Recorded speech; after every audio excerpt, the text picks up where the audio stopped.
महिला सक्षमीकरणाला चालना देणारा आदिशा प्रकल्प गेम चेंजर ठरेल. सहपालकमंत्री ॲडव्होकेट आशिष जयस्वाल.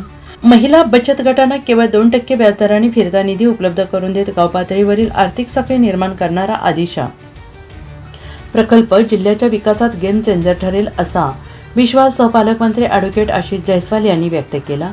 जिल्हाधिकारी कार्यालयात आयोजित आढावा बैठकीत ते बोलत होते. यावेळी जिल्हाधिकारी अभिशांत पंडा, आमदार डॉक्टर मिलिंद नरोटे, जिल्हा परिषदेचे मुख्य कार्यकारी अधिकारी सुहास गाडे, जिल्हा खनिकर्म अधिकारी इम्रान शेख, जिल्हा नियोजन अधिकारी प्रसाद गाडगे आदी उपस्थित होते. आदिशा प्रकल्पाअंतर्गत महिला बचत गटातील लाभार्थ्यांना व्यवसायासाठी 1 लाख रुपये फिरता निधी केवळ 2% व्याजदराने उपलब्ध करून देण्यात येतो आहे. यासाठी खनिज निधीतून 3,50,00,000 रुपये मंजूर करण्यात आलेले असून सध्या 350 महिलांना हा निधी देण्यात येतो आहे.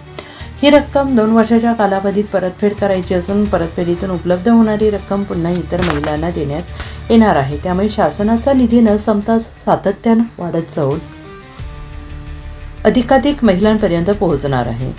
सहपालकमंत्री ॲडव्होकेट आशिष जयस्वाल यांनी पुढे म्हटलं आहे की या प्रकल्पामुळे महिला आर्थिकदृष्ट्या सक्षम होतील, तसेच ग्रामसभा आणि प्रभाग संघटनाही मजबूत होतील.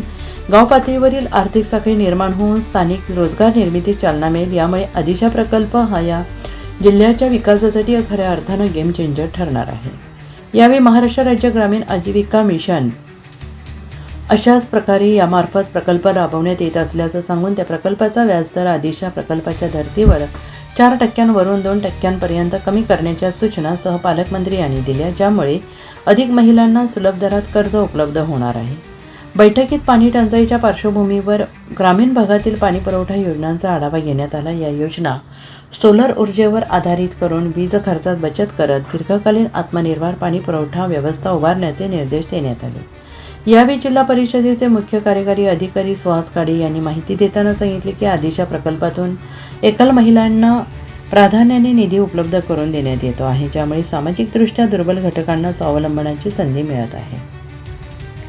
तसेच मजूर सहकारी संस्थांच्या कामकाजाचा जिल्हा उपनिबंधक कार्यालयाच्या माध्यमातून आढावा घेण्यात आला.